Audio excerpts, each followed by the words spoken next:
Hey, Howard here from 82 Maple, and once again, thanks for watching. So here's what's going on today. We've got a little 11-year-old dump trailer that mechanically is absolutely rock solid. About, 200 kilometers ago, I had the brakes, the wheel bearings, all of that stuff redone. So it's mechanically as sound as can be.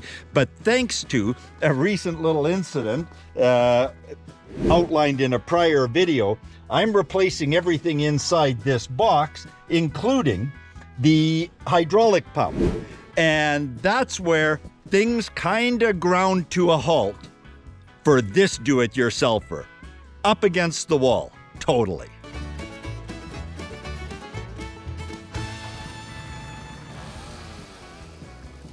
So this is truly one of those pay now or pay later situations.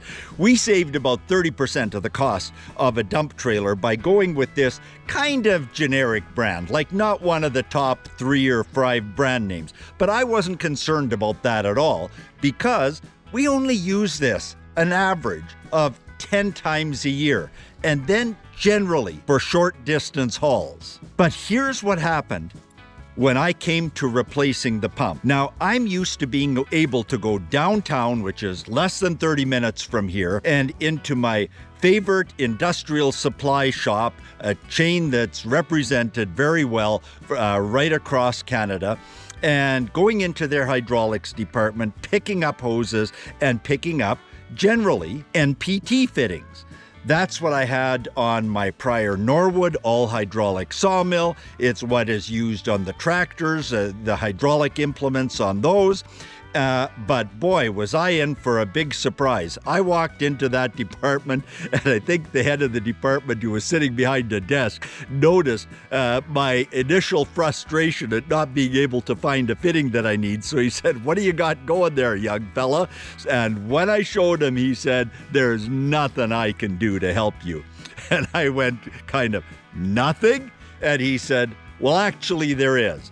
But being this is a Sunday afternoon, tomorrow morning, you've got to go to this area's boutique supplier of hydraulic components." Now, I'm sure that he didn't use the word boutique. That was my word. I think that any hydraulic shop would prefer to be called specialty or specialized rather than boutique. So that's what I was up against. And it turns out that this trailer, starting with this hose connection right here, this is an ORB fitting. So that takes us to the next step of this little journey for this do-it-yourselfer. So again, here's what I was up against. The pump output is metric, and this is exactly the way the pump was delivered. The trailer again is ORB. So the rep from the little, what I call boutique shop, sorry guys, disappeared into what appeared to me to be a mini warehouse of hydraulic fittings. And he went back and forth, looking here, looking there, and he came back with the metric fitting, and he came back with an output on this fitting so that this is my ORB. So this fits my trailer hose. But you know, here's the thing that I just love about working with a specialist. They always ask a deeper layer of question. They always have that one additional question that really differentiates the good from the great.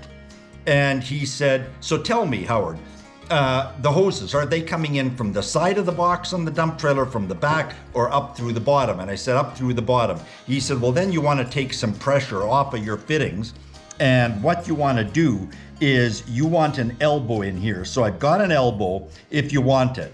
And I said, "Yeah," without even asking the price. So as this goes on here, my hose is going to come up from down below.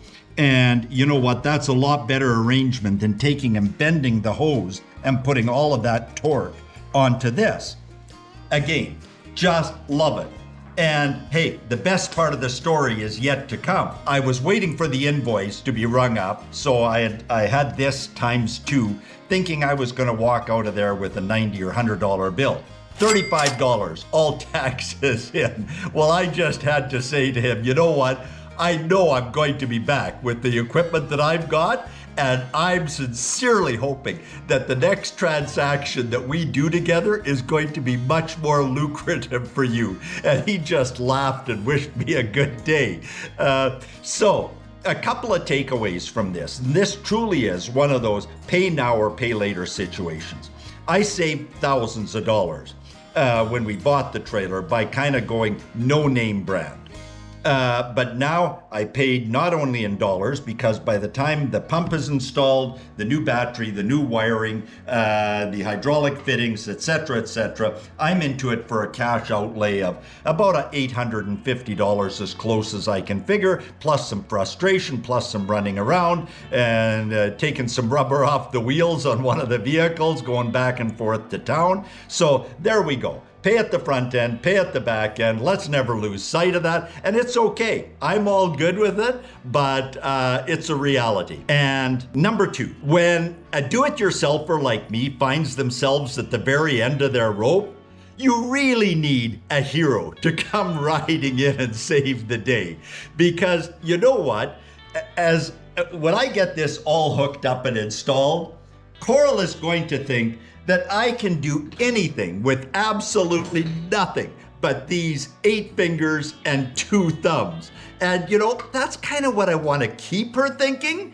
But on my best day, I need all the help I can get to pull that off. So there you have it. Always know people that know the hero that can save the day. That hero makes me look way better than I really am.